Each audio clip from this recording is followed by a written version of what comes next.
bende ae families kata gwenge ma kit dak ni piny nyalo yudo thuolo mar tiegore.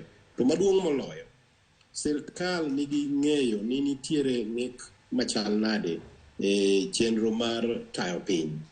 Kamoro ka iketo gige lwet ji giwegi gin gibro manyo ohala. To kamoro nitiere gik ma ok onego bed ni manyo ohala. Nitiere gik moko mana kaka Dr. Fred wacho, machalo kaka mafuta cha. Sa bang' ikaw iketo lwet ng'ato owuon. Kapo nono ni wabedo gi gwenyruok e yor mafuta, ting'e ni loro uchumi kendo go uchumi piny. Tena ni onyalo bedo national security issue. Weche mag somo gi, weche mag thieth.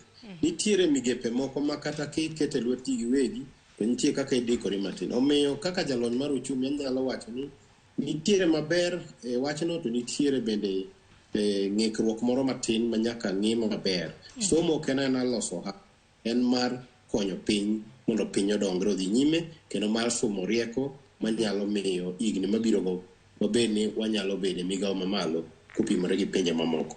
Erokamano nyabuo paro makamano. Fred, nitiere penjo mabende na penji, kiketo migepe kata obed kembe obed mbalariany mag piny owacho lwet ji giwegi, idwaro mar mondo mi oresgi, to kinde kramna mose